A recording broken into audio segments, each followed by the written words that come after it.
రాష్ట్ర భవిష్యత్తు కోసం టీడీపీతో కలిసి పనిచేసే వారికి ద్వారాలు తెరిచే ఉంటాయని పెద్దాపురం అసెంబ్లీ నియోజకవర్గ తెలుగుదేశం పార్టీ అభ్యర్థి సిట్టింగ్ ఎమ్మెల్యే నిమ్మకాయల చినరాజప్ప పేర్కొన్నారు. కాకినాడ జిల్లా పెద్దాపురం నియోజకవర్గం సామలకోట రూరల్ మండలం అచ్చంపేట గ్రామంలో వీరంరెడ్డి వసంతరాయుడు, సలాది రమేష్ వారి అనుచరులు శనివారం టీడీపీలో చేరారు.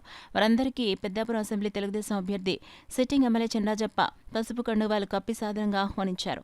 పార్టీలో ఇప్పటికే పనిచేస్తున్న సీనియర్లు కొత్తగా వచ్చిన వారికి కలుపుకొని రాబోయే టీడీపీ గెలుపు కోసం కృషి చేయాలని కోరారు. ఈ కార్యక్రమంలో కాకినాడ జిల్లా జనసేన అధ్యక్షులు తుమ్మల రామస్వామి బాబు, పెద్దాపురం నియోజకవర్గ బీజేపీ అధ్యక్షులు విత్తనాల వెంకటరమణ, పెద్దాపురం మాజీ మున్సిపల్ చైర్మన్ రాజా సూరిబాబు, రాజు, యువ నాయకులు నిమ్మకాయల రంగనాథ్, క్లస్టర్ ఇన్ఛార్జీలు, యూనిట్ ఇన్ఛార్జీలు, బూత్ ఇన్ఛార్జీలు, తెలుగుదేశం, జనసేన, బీజేపీ పార్టీ నాయకులు, కార్యకర్తలు పాల్గొన్నారు. అందరూ కూడా కలిసి జాయిన్ అయినప్పుడు కూడా ఖచ్చితంగా మా పాత వాళ్ళు కొత్త వాళ్ళు ఇద్దరు కూడా కలిపి పనిచేసుకోవాల్సిన అవసరం ఉంది.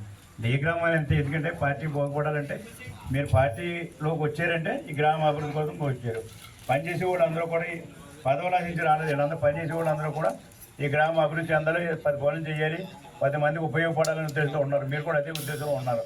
జర కలిపి పని చేసుకుని భవిష్యత్తులో ఈ గ్రామం మెజార్టీ తీసుకురావాలని చెప్పుకోవాలి. ఎందుకంటే ఇవాళ నియోజకవర్గాల్లో నేను చూస్తున్న నియోజకవర్గంలో గత నెల రోజులుగా అన్ని గ్రామాలు కూడా మరి ఇవాళ శ్రీరాములు గారితో స్టార్ట్ చేసాం. మొత్తం మన గ్రామవరం స్టార్ట్ చేసాం. సరిగ్గా నెల 2 నెలలు అయింది. 2 నెలల్లోనే అన్ని గ్రామాల్లో కూడా మొత్తం అన్ని గ్రామాల్లో జాయిన్ అయిపోయారు. ఇంకా ఇప్పుడు ఆఖరు ఎందుకంటే ఇవాళ యాట్లిపోలో వెంకటరావు గారని గోలే వెంకటరావు గారు అని ఆయన జాయిన్ అయ్యాడు, పెద్ద మనిషి అయినా. అలాగే ఇప్పుడు రైతు సంఘం బాధ్యత తీసుకుంది. మా బాధ్యత రైతు సంఘానికి అప్పచెప్పాను. రైతు సంఘం అంతా కూడా యాట్లిపోలు 13,000 ఓట్లు ఉన్నాయి. ఇంకా రైతు సంఘం తీసుకుని అత్యధిక మెజార్టీ అంటే 4-5 వేలు మెజార్టీ జనానికి సిద్ధంగా ఉంటుంది.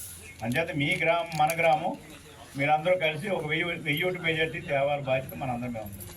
అలాగే మీకు ఎక్కడ ఇబ్బంది లేకుండా కూడా ఈ గ్రామ అభివృద్ధి కోసం నేను కష్టపడి పనిచేస్తాను. ఇవన్నీ కూడా చెరువులు అన్నీ బాగు చేస్తాను. రోడ్డు ఇంకేమైనా బ్యారేజ్ ఉంటే చేస్తాను. ఎస్సీపేటకు కూడా ఏమైనా అవసరాలు ఉంటే అన్నీ కూడా చేస్తాను. అలాగే బీసీపేటకు అన్నీ కూడా చేస్తానని చెప్పి తెలియజేసుకుంటూ